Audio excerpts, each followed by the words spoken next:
For the Skins at their own 36. Delay gift to Portis. Over the line of scrimmage, 40, 45, 50. He's gone! 40, 30. Portis all the way.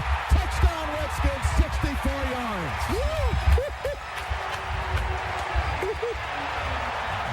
Wow. That's what he gives you.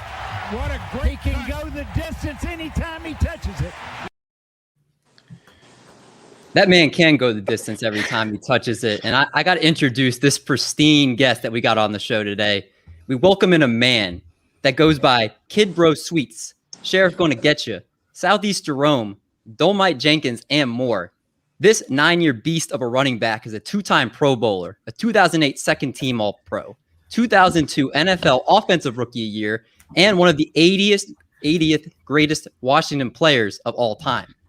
Not just that, but he rushed for under 10,000 yards, just under 10,000 yards in his career, scored 80 total touchdowns, and handles his Hennessy at a pro level.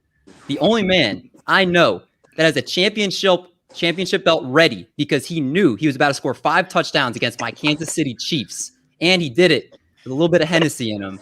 Ladies and gentlemen, it is Mr. 2-6, Clem Portis. What's going on, man? I'm cool, man. The Hennessy started after the 5 touchdowns. It was after the 5. Was that a true story? You were like a little hungover going into that game? No, that was the Arizona game at the end of my rookie year. Okay. And that was like my first time drinking during the season because I normally wouldn't drink in season. So we ended up having a rookie night, like on a Friday night, heading into our last game. And the effects lasted until Sunday, and I think that might have been the beginning, the lead to realize that I could have a sip of Hen before the games and be okay. So I think that kind of led to the down the line. Yeah, I mean, again, no one's going to argue with the production that you were putting up. And I understand you got to get loose a little bit sometimes before the game. I heard you mention in an interview, it's like getting ready to go out for like a party. Like you're getting ready to get amped up and play. So I could see how that definitely can help get to that level for sure. Well, I think it's so many emotions that's running through, like when you're preparing to go run into a Mack truck or run through a brick wall, you're preparing for collisions. Like what people don't realize is I never would take shots and I never would take pills. So, for me, my body aching or I have something lingering, instead of attempting to go in and take a shot or take medication, it was just simple for me. Like that was a lot simpler. I could do it before the game and be ready. Instead of masking the pain and not knowing how I feel, and then after the game, you see so many guys that line up, they take shots, and it's like, oh, I'm gonna play through this game, and then they miss the next couple weeks because they made the injury worse because you didn't even feel it. So for me, I never was into that, and it was just one of those situations where, man, I'm gonna man up, I'm gonna go out here and handle my business, but I'm gonna take the edge off right quick and take this little shot ahead. I get it, man. I'm not a Henny guy, but I can totally understand how that could help get to where you need to be. So I like to start you off kind of when the early years, kind of when, again, young CP back in the day, you grew up in Gainesville, right? Kind of out of Florida's backyard. Maryland recruited you pretty hard, but you didn't end up being a Terp. How come you ended up choosing Miami over Maryland? Well, the only reason Maryland was in the picture is my best friend was already at Maryland. He graduated in '98, so my best friend had already went to Maryland, and it was just that we get an opportunity to play again, and we could change this program type mentality. And the coaches were great. The coaches their recruiting tip was everything. My visit was everything. I felt really great, but it was my first visit. And, Steve Francis was there. I think that was the year, maybe they won the national championship that year. So we went to the basketball game, and I was a huge Steve Francis fan. I had a blast on my Maryland visit. And then 2 weeks later, I went to Miami. It was over. Are you and Steve still cool? Y'all still kick it? Yeah.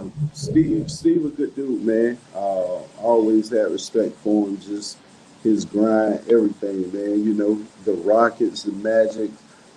Steve was a tough dude, man. I don't think he get the credit he deserves for what he did on that court. You know, I think a lot of times off the court overshadows or not being, you know, the person that everyone wants you to be overshadows the play. But Steve Francis was a dog. I mean, you have a nickname, the franchise. It doesn't get much better than that. Yeah, for sure. But you know what? That's crazy because if you think of all the guys that had a nickname like that was kind of given to them to answer the franchise, like the Diesel. You know what I mean? Like people don't get those. LeBron, what's King James. You know, when you look, everyone don't get a nickname, and there's some cold people out here in sports. Period. Marshawn with beast mode. You know, you have to put in some work to get a nickname. Right. Steve, I want to go back to you for a second because I did read that when you were in high school, you were actually thinking about going to South Carolina, but you got in a fight, and that's why you ended up going to Florida. I got to know, did you win that fight? I know, but that's false. I never. I didn't get in any fights in high school that were public knowledge. So, I definitely didn't get into any fights that changed my mind. You know, I think Miami was just that opportunity. It was the fit. You know, once I got to Miami and met the guys, it was like I was already there. So it wasn't like, oh, I'm starting over. It was, man, my crew was already set upon my visit. You know, linking up with Santana. And, you know, just the history that me and Santana have together from that point on. And everything else, you know, I think everyone was so excited about the potential at Miami that before I even left Miami, I knew I was a part of it. So that was kind of one of those, and my mind wasn't made up like, oh, man, I'm going to the U, I'm going here. It was, I'm going to take my visits. I took my visits, and that was the fit. And I knew nothing would change because I put my Maryland visit like up to the ceiling to say, oh, you know what, Maryland set the standards. But once I got to Miami, I forgot about Maryland. Now, did you also get recruited for track as well too? Because I know that you ran track and broke some records while you were in high school. Well, it was kind of a two-way thing, you know, and I played defense as well. So a lot of the schools, of course, every school tell you can do everything to get you on campus. So, you know, there were a lot of schools telling me I could play both ways. I could play offense and defense. And then as time went on, I kind of realized it was some BS. You know, you were just telling me that. So a lot of those schools I took off the list. Maryland was one of those schools that was open to the idea. Like, we never really had that, but sure, you could try, you know. And Miami was one of those schools. I honestly think Miami wanted to put me at DB. And Nigel Davenport got hurt first game of the season. And that's what kept me on the offensive side of the ball. Nigel Davenport got hurt in the kickoff classic my freshman year against Ohio State, where he blew out his knee. So once his injury happened, they couldn't move me because it was James Jackson, Jared Payton, and myself. So, and I kind of picked up the system before Payton did. So that put me in a position to go on, and I think Duke Johnson might have broke my record, but up until then, I held the freshman rushing record at Miami. Yeah, I mean, speaking of Miami, the group that, I mean, first of all, you specifically, the second true freshman to start running back since the 1975 season.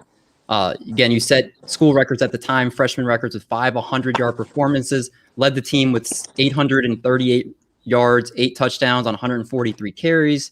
You also won a national championship, inducted into the Hall of Fame there. This whole interview could be the list of everybody you played with, but I just want to ask you, what was it like playing on arguably the best college team of all time? Man, it was crazy because no one knew it. Like, no one, we didn't have the attitude that we were the best college team of all time. You know, we didn't have that arrogance that no one is better than us. You know, I think we came in, we just had that competition. Like, we're going to compete and we're going to make each other better. And no one wanted to allow the next guy to have a one-upper. You know, when you're competing against Ed Reed on a daily, you like, man, I'm tired of this man getting the best of me. Like, I got to do something. You know, when you're competing against a Dan Morgan, Antrell Roll, a Jonathan Vilma, DJ Williams, Sean T, Vince Wilford, when you're competing against those type of guys, you like, man, he not gonna one up me. Like, I gotta beat him. And then when you look on the offensive side of the ball and you see Santana get loose, or you see Reggie Wayne get loose, or you see Shockey, you know, it's like I got to get in where I fit in. So everybody just had a different competitiveness in them. Like, it wasn't about us overall being the best team. It was about us trying to maximize our potential to be the best player at the U. And the realization came a lot later that, man, we had one hell of a team. Like, maybe the best, not maybe, we had the best college football team ever assembled, you know, and this wasn't off a fad. You know, you look at Alabama and all the number one players that they get, and all the guys go to Alabama. Like, that was totally different. We were coming off probation. It wasn't no steam behind us. No, look, this is what we got. It was a whole bunch of guys that weren't 5-star recruits or 4-star recruits that had the mentality. I think that's what separated us from the other teams that you can announce outside of teams ahead of us, you know, back in the 80s or 70s. When it comes to this new school, this new era of football where you're getting all 5 stars, you're supposed to be good. Like, our class was ranked 14th or 15th in 99, and that was myself, Andre Johnson, Philip Buchanan, Ken Dorsey, Shockey, Vernon Carey, Vince Wilford. We were ranked 14th, and that's the class that we recruited. Yeah, that's crazy, right? That's a class. I'm blown away. Yeah. But Clem, man, I got to ask you, obviously the Miami time was awesome. You ended up getting drafted by Denver in the 2002 draft. Second round, let's just say your time in Denver, it's just perfection, man. I mean, over 1,500 yards in your first 2 seasons with the Broncos, over 5.5 yards a carry. You set 18 records while you were there. I mean, it's just absolutely incredible. 18 franchise records for them. I got to ask you, though, the Mike Shanahan scheme, the zone scheme, you and that was like peanut butter and jelly. So for all that success that you had when you were in Denver, were you shocked at the trade when it went down for you for Champ Bailey and a second round, or you and a second round pick for Champ Bailey? No, it was Champ Bailey and a second round pick for me. So when it happened so quick. You know, I was representing the Broncos at the Pro Bowl, and like, I did an interview, and all of a sudden in the next 2 weeks, it was, you know, everything happened. So I don't regret it. You know, I think my time in Denver was so angry that I didn't really even appreciate it or realize what I was doing. I was so mad because I was a second round pick, and I was so determined to make everyone give me my roses or my flowers while I could smell them. And I wanted to dominate every team that passed over me. So my time in Denver was like, although it was outstanding, I had a blast. One of the greatest team environments that you could ever be in. I think I had some of the best teammates, and Shannon Sharp and Rod Smith and Ed McCaffrey, TD, Brian Greasy.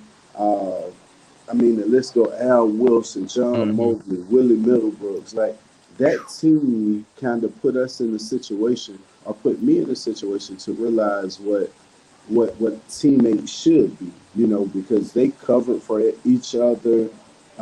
They were on top of it. You know, they pretty much ran the show. You know, Coach Kubiak, Coach Shanahan were the voices and the leadership, but it was kind of left on the team, and the team held each other accountable. And once I saw that, you know, I thought that's what the entire NFL was. So when I got traded when I got traded, I was expecting that same that same locker room.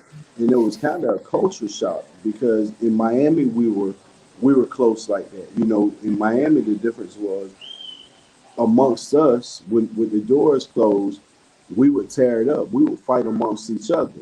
And but out in public, you would never you could never tell. In Denver, it was sort of the same way. And then once I got to DC, it was different. Everything was kind of leaked to the media, and we had to change the culture, which we did. I think if you look from 2004 to 2005, where everyone bought into Coach Gibbs and everyone laid it on the line, we had the toughest team in the NFL. And that's what Coach Gibbs harped on. Like, we're going to be the toughest team. And I would think we had one of the toughest teams when you think about Marcus Washington and LeVar Arrington, Ryan Clark, Sean T coming in, Antonio Pierce. Like, when you think about the guys that was on that team that eventually left, like AP left, Dockery left, Smoot left, Ryan Clark left. If we keep those guys, you're talking about a different team. Those guys went on to win Super Bowls, and we had them in our locker room, So it was a different time, but I think I would put that 2005 Redskins team up against anybody. When it comes to toughness and guys landed on the line, like just unselfish play, and we're trying to make it happen, that was one of my favorite teams. Hey, CP, you mentioned where you got drafted in the second round, and I'm curious, where did you think you were going to get drafted, and what were some of your interviews like during the process? Shit, I told them people I was supposed to be the third pick in the draft. Texas drafted David Carr. The Carolina Panthers drafted Julius Peppers, which was both understood. The Texans needed a quarterback to start their franchise. The Panthers, hometown kid and Julius Peppers, who went on to be a Hall of Famer. So that was a great pick for them. But at number 3, the Detroit Lions drafted Joey Harrison. Yeah. That's right. Number 4, I think, was Wendell Bryan or somebody to the Arizona Cardinals. That was wasted picks. You could have put me in the mix. If we had to redraft, I think you're looking at Ed Reed, Julius Peppers, and myself. Right. You know what I mean? Like, to come out of that class, I think that's how you would slice it up. So I was right. I told him I should be the third pick in the draft, and I should have been. Yeah, for sure. But obviously, it worked out well for you with Denver and then Washington. And Washington obviously believed in you after that trade because they signed you to an 8-year contract with $50.5 million because they believed in you and were all in. Now, there was that adjustment period with Joe Gibbs because I know he was a power run scheme guy. Shanahan obviously liked the zone scheme. You had a depleted offensive line your first year, but you were really able to kind of work with Gibbs and modify it down the road for you to be able to have a lot of success. Now, I'm curious. I know Joe Gibbs is your guy. Like that's your guy. What was the differences of working with Joe Gibbs compared to the guy that's a genius known as Jim Zorn? Them names should never be mentioned in the same sentence. But coming from Coach Shanahan and Kubiak, understand that tandem. Gary Kubiak was a hell of a coach. And he was kind of the mastermind with Shanahan. It was the two of them. You can't say Shanahan without saying Kubiak because Shanahan didn't have any success without Kubiak. So Kubiak was a hell of a coach, offensive coordinator, cool, and they made football fun. Football kind of felt like college out in Denver, where you're responsible, your own time. They didn't have any wasted time, and Bobby Turner was my running backs coach. They didn't waste time in Denver. Everything was strict, precise. Let's get this done. Perfection. Helmets, we didn't have on pads. It was always been the freshest team, the fastest team, playing fast, and not making mistakes. And then when I got to Coach Gibbs, it was the legend of Coach Gibbs loomed so large, and he was such an unbelievable human being that anything he asks or anything he suggested, you trying to get done. Like, oh, coach, you want me to parachute and turn a flip? Got you. You know, but he was such a legend, and he was so honest as a coach that you laid it on the line for him, and it didn't matter. It didn't matter the scheme. It didn't matter what was going on, what the play call was. It was whatever play they called. I'm gonna run this play full speed. I'm gonna do it 100 miles per hour, and I think the entire team bought into that with Coach Gibbs and Greg Williams. And if you look, our play resembled that. You know, our play resembled Coach Gibbs, the feisty, the never give up, the faith, the we're gonna make it, we're gonna find a way, like stick with it. And Greg Williams, who just all out blitz, like, hey, bro, we might be undermanned, but we're gonna put pressure on you. You know what I mean? So if you think you're gonna pick on our secondary, we shouldn't all out blitz, and you just got to throw it up type situation. And I think the team brought it to that. I think more of the trouble came when we got the OC from Kansas City. What was his name? I'm trying to remember his name. I'll look him up right now. But his name on the tip of my tongue. In 06, we got a new offensive coordinator. That kind of changed, you know, I think. Steve Sarkisian. No. Wasn't Steve Sarkisian? No. That was early. He was older. Al Saunders. It wasn't Saunders, was it? Al Saunders. Oh, that's a friend of the show. We've had him on the pod, man. Yeah, it was Al Saunders. I think Al Saunders took a mentality that was already established in DC, and he wanted to open it up, but it changed so much. You know, it changed the mentality that for 2 years we have been buying into being tough, being downhill, being, you know, Mike Tyson of the NFL, to all of a sudden Al Saunders came in and brought the mentality of being Floyd Mayweather. And for a lot of the guys that was there, I won't say it was the idea of fit. You know, everyone didn't buy into bobbing and weaving when we felt like we could just throw the haymaker at some point, and our haymaker was downhill running. And, you know, Saunders came in and made us run sideline to sideline, which it worked out great for Liddell Betts. You know, I think I ended up getting hurt. It worked out great for Betts. He had a phenomenal season and was able to parlay that into a contract during this contract year. So it turned out great for him. But I think a lot of guys on the offensive side of the ball, their identity was gone. You know, it was just like we had bought into, hey, man, I'm tough, I'm physical, I'm power. You know, in 2 years, I go from lightning to I'm running over anybody who come through here. You know what I mean? And it was just that mentality. So all of a sudden you're saying, well, now I want you to outrun everybody again. You know, and I think when I was in Denver, just watching that Kansas City offense and seeing Priest Holmes and the numbers Dante Hall put up in that offense, I was like a fan of it when I was in Denver. But once I got to DC, I just felt like, hey, man, we got this downhill mentality that everyone is bought into, that we just need to stick with it. And then it kind of went haywire. You know, you had Al Saunders for that 1 year. 07 we came back, and then we had the tragedy, the loss of Sean T. And then 08 you had the worst football coaching to get a job. So it changed everything. Hey, CP, I'm curious, you know, what were the biggest differences to you between Washington and Denver organization within the actual personnel and the ownership?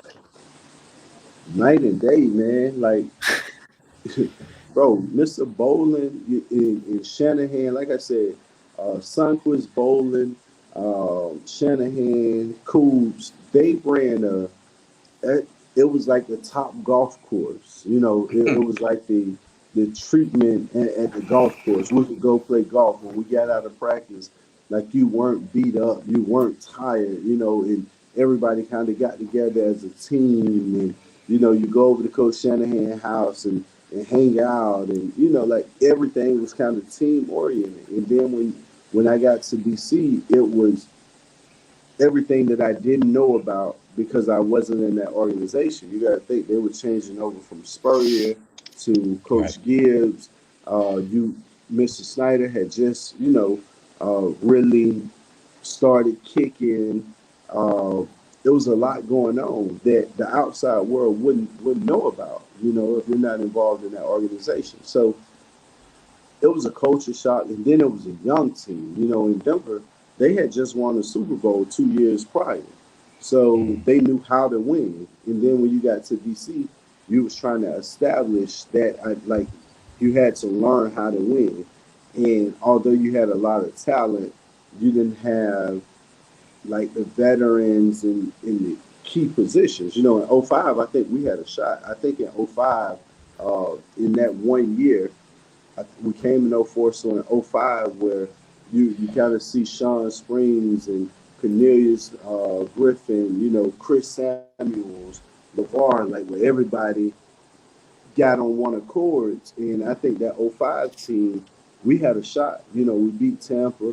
We go out to Seattle. We're up. And I think Carlos Rodgers missed a pick six that would have kind of sealed the game. Sean T had already knocked Sean Alexander out of the game. So we had everything we needed, and we missed that opportunity and end up losing that game. But I think we had already beat the Bears that season. And who else? I think it was Seattle and the Bears or something in the playoffs, in which we had beat Seattle and the Bears in 05. So our path is kind of set, that we had a chance to get to the Super Bowl if we would have won that game in Seattle. But it didn't happen. They switched offensive coordinators. And like I said, from that point on, it was constantly change. You switch offensive coordinators. The next year, the tragedy. The next year, to the misery. You switch offensive coordinators again. It was constant change. Yeah, so I'm curious, Clint. We had DeMaurice Smith on a couple of weeks ago of the NFLPA, and he was a bit surprised with some of the takes. We kind of were. I'd say, Brad, you gave him the most pushback of all the takes that he had. Yeah, man. He kind of sounded like an owner to me, DeMaurice Smith. And I was curious, what were some of the things that players were trying to get changed in the NFL when you were playing that still haven't been fixed now? I don't know, man. I was never on any of those boards. I wasn't. You gotta think, I was young, bro. I was young. I'm 23, 24, tasked with leading the organization, and my leadership was what I saw in Denver was guys get together, guys hang out, guys know each other, family, guys know, I know the man standing next to me type situation. So when I came to DC, my leadership was, you know what, man, let's cook out, let's barbecue at the house and get everybody over here. Let's get the players together to play cards. Let's, for the guys who want to go out on the town, let's get them out on the town. It was trying to accommodate the teammates, what's going to make my teammate comfortable that I could get with him, or I can uplift him. So when it came to all that stuff, I wasn't into it. You know what I mean? I wasn't even an old head on the team. You know what I mean? I'm 24, 25. I didn't know anything about all that. When they used to ask me about that, I'm like, man, whatever the team, that's what I'm voting. You know what I mean? Whatever y'all need me to vote, that's what I'm voting. Not, oh man, let me go do my due diligence. Let me figure X, Y, Z out. There was enough on my plate. Speaking of Dave, speaking of some of that, that early career in Washington, you were kind of ahead of the curve with player empowerment, which you see in the NBA now with guys recruiting each other. Can you tell the story about how you got Santana Moss over to Washington? Whoa, shit! How I got Sean T to Washington. You talking about Santana? They were going to draft Kellen Winslow. They were set on drafting Kellen Winslow. Oh wow! And every day, I would call Coach Gibbs and Greg Williams like Sean T, Sean T. I would tell Dan, Sean T. I would tell Vinny Serrato, Sean T, Sean T. They were like, "You really think so?" And I remember Coach Gibbs finally calling me in to sit down and have a discussion of why I thought Sean T would be a better fit. And he said, "We got to get you some help on offense." And I said, "Coach, if you want to help me on offense, draft Sean T. He'll give us more opportunity." And they all laughed like, you really believe in this guy. You really like this guy. And I'm like, shit, you gonna really like this guy. Like, he's a different animal. I'm telling you, he's a totally different animal.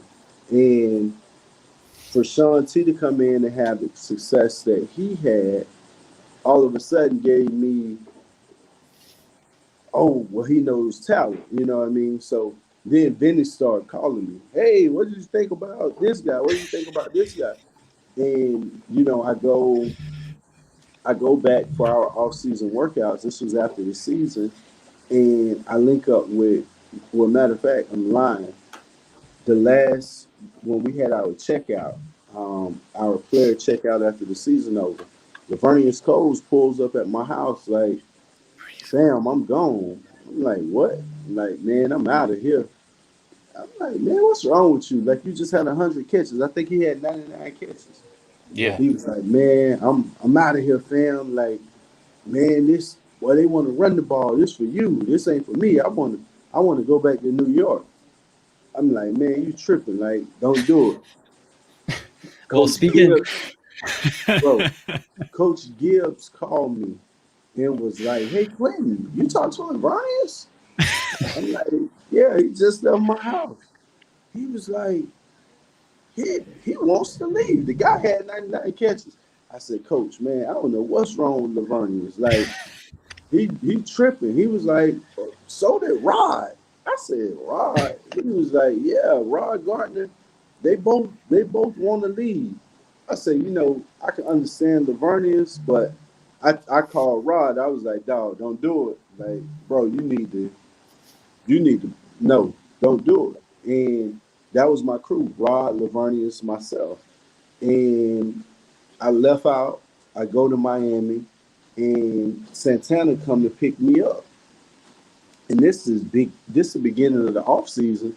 So when Santana get to me to pick me up, he, didn't seem like Santana. Santana kind of wear his emotions on his sleeve. You could tell his mood back then, at least. You could always tell Tanner mood. Like, it wasn't no sugarcoating. If he was up, if he was in a good mood, you could tell if something was on his mind. So I could kind of tell something was bothering him, something was on his mind, and he wasn't happy in New York. And I'm like, "Man, you want to come to DC?" He was like, "Yeah, like, man, I'll go anywhere, man. I'm just tired of this." I was like, "Let me make a call." I called Coach Gibbs. I'm like, "Coach, didn't you say Lavernius want to be traded?" He was like, "Yeah, he wants to go back to New York." I said, "So let's get Santana. Let's trade him for Santana." And he was like, "You think Santana wants to come here?" I was like, "Ask him yourself. Put him on speakerphone." Boom. Santana, meet Coach Gibbs. Coach Gibbs, meet Santana. And, it was kind of a short conversation like, "Hey, let us look into this, not crossing any lines. Let us look into this, see what we can make happen." And once they paired us back up, shit, it was on and popping. See, that's the kind of stuff like you see Aaron Rodgers not happy with the Packers right now. It's because like they won't let him do exactly what you just did. That's you. The issue with that is when you're in the locker room, you have a different connection. You know what you need. The players that kind of can take you over the top. On every team in the NFL, there's some guys, some unsung heroes. For our team, it was the Rock Cartwrights, the Mike Sellers early on, the Lorenzo Alexander, these unsung heroes, the Antonio Pierce, that whenever you called their name, they responded, but you didn't call their name enough. So, I remember Antonio Pierce was about to sign a deal with the Redskins, like 2 years, $5 million. He was a free agent, and they were going to sign him during the season. Like I think they offered him like 2 years, $5 million, and everyone knew he was going through contract. And I walk out of the locker room, he's coming down the stairs, and he like sad, and I'm looking like, what's up? You know what I mean? Like, what's good? He like, man, they lowballing me, but I'm about to go and sign this. And I was like, I don't mean to get in your business, but what they offer you. He was like, man, I'm about to go take this $5 million. I was like, hell no, who your agent? He told me who his agent was, and I was like, nah, man, don't do that. And I called Drew Rosenhaus. I put him and Drew in contact. Drew told him, hey, play the season out. You only got X amount of games left. Play the season out. We'll get this done after the season, And them getting it done after the season led to Antonio going to the New York Giants, which was the worst. You know what I mean? Like, we wanted AP to be there. Ryan Clark, same way. Ryan Clark wanted to be in DC. We let Ryan Clark go for Adam Archuleta. Yeah. You know what I mean? Gave him the bag. We let Ryan Clark go for Adam Archuleta. And then the same with, when we got Haynesworth, guys wanted Bart Scott. Guys wanted right. Bart Scott and Ratliff, the D tackle from the Cowboys, was a free agent. So we could have got Bart Scott and Ratliff in a 2-for-1. Like, we could have got both of them and probably someone else for what we gave Haynesworth. You know what I mean? So it's situations like that. Brandon Lloyd. I remember we had Brandon Lloyd on our team, and they wanted Randall L. And they were so, Randall L. I'm like, Benny, like, B. Lloyd is who we need. Like, we need a guy who can blow the top off of coverage, who can make plays. Oh man, Randall L. I said, bro, that's trickeration. Like, we need Brandon Lloyd. Brandon Lloyd, we got both of them. We got B. Lloyd and Randall L. And B. Lloyd was outstanding. Mm-hmm. Yeah. They just didn't understand his personality. They didn't understand him. They didn't know how to put him in position to win. B. Lloyd was one of those guys he wasn't a practice player. He was a gamer. When you put him in the game, he gonna get shit done. In practice, B. Lloyd would be running the go route. If the ball over his head, he look up, like, shoot the ball. Like, that's a duck, It's a duck. And the coaches didn't understand it. But B. Lloyd went on. If you look at B. Lloyd's career after he left, you look at Walt Harris' career after he left, Antonio Pierce after he left, those guys, Ryan Clark after he left, like, those guys went on to, like, elevate, and we had them on our team for the low, and we let them go. Yeah, I mean, you mentioned, again, obviously, going back to you had an amazing career. Obviously, again, should be a Hall of Fame career. That's another discussion for another day. I think we all believe that. I think one of the things that people don't talk about enough, though, is your impressive TV commercial career with Eastern Automotive Group. We had Jason Campbell on the show. He wouldn't sing it for us. We had Santana Moss on the show last month. He wouldn't sing it for us. Any chance you remember the jingle and want to remind everybody the song? I would sing it for, but look, this is another one of those situations where I put everybody together. The owner of Eastern Motors, Robert Basson, ended up, I think maybe LeVar was the initial contact, and me, LeVar, and Lavernius did the original commercial with Brendan Haywood. We did the original, Kevin Jones, who was a VTech guy. So we did the original commercial. And after that, I introduced him to everybody. I introduced him to Sean. I introduced him to Santana. I introduced him to Dan, and it was just one of those situations where Easton's was good when it was good, but then once he kind of got the connection with Dan or with the organization, he started seeming shady. You know what I mean? So for that to be such a legendary commercial, such a legendary chant, all of a sudden he changed, and we did those commercials in my house, in my yard. Like, those were my homeboys, those were my friends. And I'm like, oh yeah, you want Tanner? I got him. You want Sean? I got him. You want who you want? You want Cooley? I got him. You know what I mean? So it's kind of one of those situations, like, and to this day, as men, and I tried to squash it. I tried to reach out and have a conversation with him just to say, you were too good to me and my family. Because when the fam come in town, oh man, I need a Suburban. Okay. I need an Escalade. Okay. Whatever it was. My homeboys coming here. I need a car to drive. Okay. And we had such a good run for it to end salty. I still see the commercial. It's still a memory, but I put that shit together. Yeah, people don't see that. Like obviously people are like, oh, they're recruiting the guys, but you were the guy behind it, which is kind of cool to actually know that. Like, and it's I think it's normal to go ahead, Brad. It sounds like you're kind of like the responsible for everything good that happened in Washington. Bro, Do you? But look, this is what's crazy. And I don't go about having these conversations, but just because we're there, I introduced Wale to the Redskins. Like, Wale was just a huge Redskins fan, right? That's crazy. Like, Wale used to hang out with us, cool it at the house.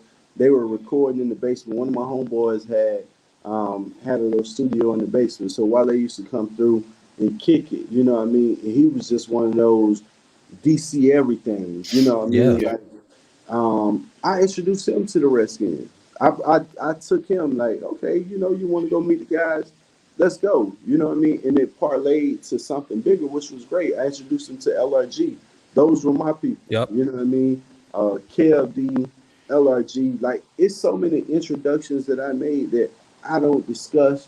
In LRG sponsored his first mixtape. If you look back, LRG the mixtape about nothing. First mixtape. Nah, way back before that. LRG all over it. Oh yeah. That's right. Yeah. And it's just one of those situations. It's so many stories and so many connections. Like, when shit don't add up to the outside world, he's like, man, how this happened? I remember calling D Hall on the flight to Vegas. Like, bro, come to the Redskins. You know what I mean? Like, Oakland just released him. Where he gonna go? We need a cornerback. D Hall, we need you in DC. Let's make it happen. Where did he end up? Do you ever have like a desire to have like a bigger hand in the Washington front office? Like, if they wanted to make you, head of scouting or like a somebody they look to talk about player development, like, would you ever be interested in something like that? I would love to. See, that's more of something that I would do. I'm not with this coaching shit. Like, that's too much time. Yeah. And even when you talk about scouting and being a part of the front office, them people in there, you think players are in there all day. Like, they're in there 8, 9 a.m.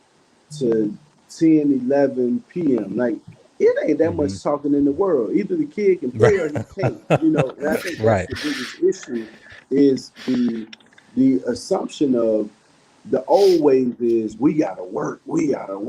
But you gotta work smart, not hard, And I think the people that's in place now, they're doing an outstanding job at recruiting, at putting stuff together. I think what Rivera and his staff is doing, a lot of those guys, when you look at, if you listen to some of the interviews I done 2-3 years ago covering the team, so we got to get younger. We got to get playmakers. We got to get explosive at the right positions. You got to get some overall team speed and, sideline guy on defense, someone who can run. 3 years later, they got it. I talked about this 3 years ago. So it would be something I would love to do just because I think I'm a huge fan of football. I'm a huge college football fan. So I watch football like it's second nature to me. You know what I mean? So I get an opportunity to see these guys when everybody was looking like, who is Davis? Who is this kid they drafted from Kentucky? I'm like, man, I watch this dude bust head, sideline to sideline. You know what I mean? Like, if I had to give you a sleeper, the running back from Mississippi State last year, awesome kid. I think he's going to go on to do wonderful things in the NFL. You know, maybe he went undrafted this year. The kid that they got from Buffalo, that they Jared Patterson. I think he's going to be really good. You know, he's small, he is. Man, that dude was a playmaker. And that's what you have to look for. That's what you have to find. You don't get the same opportunity when you're not the guy. You know, in the NFL, you don't get that opportunity to showcase. But wherever he does get an opportunity, I think he's going to be good too. Seems like a no-brainer right here. Get Clint Portis in the booth. I mean, a former player so close. Man. You clearly have an eye for talent. Like when I hear Fred Smoot talk about some of these players, he dives into a player's perspective that's way different from, you know, the media analysts. And so when you speak about these players, like it does speak volumes. And I don't understand why you can't utilize that resource for someone that's giving the franchise so much. I think so many people and this is just around the league, so many people be buddy. You look at the people that call the shots, that put stuff in. It's like buddy. Like, oh, the guy who is running this is my sister boyfriend husband, or my uncle girlfriend grandson. You know, like it's not the typical you would figure. You look at the NBA, right? And I played with James Jones, was a part of that 99 recruiting class at the University Finals. of Miami. And he get in a position in Phoenix with the Suns, who been stinking it up. All of a sudden, they have a great run in the bubble, and everybody is like, oh, that was the bubble. They were isolated. These young guys focused. He's in the finals. Yep. He's in the finals. Look at Elton Brand in Philly. Story? And different from their normal pick. Why isn't this the biggest story to say, you know what, look at what Elton Brand is doing. Look at what James Jones is doing. These players know, you know, like all of a sudden Jason Kidd just got a job. Chauncey Billups just got a job. They know. Why does it have to be someone who's never played, but they studied the game so much? He did all this studying and don't know shit that's going on when it's live, when these bullets flying at you, when these helmets click-clacking. Like, he don't know what to do. What's the voice that's familiar? What's one change that you'd make in Washington right now if you were given the reins as GM?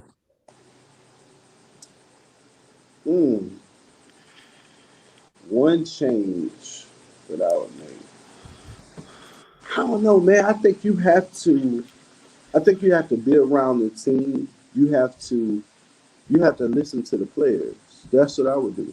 I would hear my leaders out. I would make my players' voices a part of my decision. If Aaron Rodgers was in my locker room and he's saying, hey, get me a receiver or get me this and get me that, that's what I'm going to get. Now, if it fails, if this experiment fails, then I say, well, Aaron, I listened to you. But if I never listen to him and I end up in the situation where he won't out, what can I say? Like, I'm not listening to you. I'm doing what I want to do. You've been telling me I need some receivers. I need somebody to go along with Devontae Adams. I need somebody to go along with Jones. You see what I'm saying? Like, why not listen? And then you're drafting guys that's not even touching the field. You drafted a quarterback behind Aaron Rodgers. It's going to stay behind Aaron Rodgers until Aaron Rodgers decides I'm ready to leave. It's like a marriage, you know, you build up resentment for the organization almost in a sense. Right. So CP, you're not only considered one of the most electric running backs of our time, you also kind of have a goofy side, should we say, right? Most people will probably remember you for your talent coming out of Miami and just dominating the NFL. But others are definitely going to remember you, as you could tell from my attire, for your after-game, post-game interviews. So can you give us a little background about how that kind of started? Having fun, man. I think that same season, that 05 season that we were discussing, it was kind of, I think we had maybe a 5-game or a 6-game losing streak. So I think at the time we were 3-6, maybe. We had just lost to the San Diego Chargers in overtime. LaDainian came out of a Sean T tackle, scored in overtime, and everyone had written us off. It was just like the death of the dead skins, you know. It was one of those situations, and the morale was low. I think the finger pointing was starting to happen, and we just needed some energy. You know, as a team, we needed some energy. So I come out playing around, trying to cheer the guys up, and you know, trying to get some energy. I wasn't practicing, and you know, I'm out here playing around, messing with dudes, making them laugh. We having a good time, and it was one of those rain days. So everything was pushed up, everything was condensed, and the media came out early. So the media come out early, and I'm in costume. Normally, I would, you know, take it off before any media see it, but they came out early, and they caught me in it. So I just was playing it off and making light of our situation. You know, I think Southeast Jerome was the first one. We were 3-6. If you go back and you listen every week, it was like whatever the media was saying, that's what I talked about. That's what I discussed. So if you listen to Southeast Jerome, it was kind of us being dead, us being gone. You see the following week we won. Southeast Jerome come up missing, you know. The next week is Coach Janky Spanky or whoever with the X's and O's. You know, all this was media talk. Like, why aren't they doing XYZ? And I just would implement it into our skit. Like, it wasn't even. And what's crazy is I was in Atlantic City. I saw a costume store, and I bought like 2 or 3 costumes because Halloween was coming up. So I had like 3. Matter of fact, I think I had 3 or 4 costumes. Just saying I'm gonna do something silly for Halloween, and then I do it in practice. So I ran out of costumes after week 3, but we were on a 3-game win streak. I remember the first with the Southeast Jerome coming in, like our offensive line, like what kind of fucked up personality are you gonna be today? You know, like they didn't like that. Jansen and all them dudes, they did not like those characters. They hated it. Week 2, after week 2, we win. Some guys started to buy in. I think if you look at, no, it wasn't week 3. So I think week 3 was my last week doing it, and we had won 3 games in a row. So when I come in for week 3, I pull up and like it's CNN trucks. Like I'm thinking somebody got fired, somebody died. Somebody died. Like what happened? So when I pull in, it's so many news trucks on the lot. I come in the door like, Miss BJ, like what happened? And you know, it was like, what you mean? I'm like, well, all these trucks here. It was like, oh, that's media. They here for your interview. And I'm like, what? I don't have an outfit. I don't have glasses, a wig, or anything. So I come down. I'm like, I'm not doing a character. Like I don't have anything. In the team, the media relations, like, what do you want? I'm like, bro, I don't have anything. Like, I don't have a pair of glasses. I wasn't prepared to do it. And I come back in from our morning walkthrough, and my locker got so much shit. Like, they went out and bought so much stuff. And if you look, that's the same time I had all of my teammates, Chris Cooley, Liddell Betts, Rock Cartwright. Like, that's when all of us were on the stairs doing it. And that's just because I wasn't going to do it unless everybody chimed in and did it with me. That's when the entire team bought into my characters. All of a sudden, the offensive line, they began bringing glasses and wigs and, oh, my kid or my wife said you should do this. And I'm like, these same people, like, what? Jansen just gave me, like, Clinton, where are you going to be today? Like, giving you shit, exactly. Yeah, you know what I mean? Like, you don't even like me. I know you don't like me, but they bought in. And if you look at that run, it was, bro, when I say 2005, we did it together. It was a group effort. But this is the other thing people don't realize. We did that with the Wizards. After every game, the Redskins and Wizards would meet up. I kid you not. We would meet up at K Street. Me and Gilbert Arenas talk about this often. Karan Butler, Deshaun Stevenson. Bro, we would meet. If we played the game on Sunday, we went to K Street after. And when I say we had the city on fire, like no promoter or anyone else would tell you it was a better time than 2005 in DC. I think we beat Dallas. After we beat Dallas, you would have thought it was a Super Bowl one. It was so many, like it was so crazy. That was the Henny game, right? No, the Henny game was Jacksonville. That was the Jacksonville. Okay, was Jacksonville. So Jacksonville is where that started. That was Santana's Henny game. Oh, that's right. He did tell us. Yeah, that was both. Yeah. That wasn't Santana. Okay. At that time, the Jaguars used to have the best defense in the NFL. They had John Henderson, Marcus Stroud, Mike Pete. You know what I mean? They had a squad, and it was just gonna be one of those tough games. Me and Santana was sitting in the car. I'm like, dog, like we already know we got to go out here and put this work in. You know what I mean? And I'm like, boy, it's gonna be a long one because them two tackles. You can't move Marcus Stroud and John Henderson. You can't move one of them. How you gonna move two? And we went out there and did our thing. You know what I mean? I think we played the Vikings. We played the top defenses. Vikings, Jaguars, Bears, maybe the Jets. Like, if you look at our schedule and you look at those defensive ranks, we played at least 6 of the top 10 defenses in the NFL that year.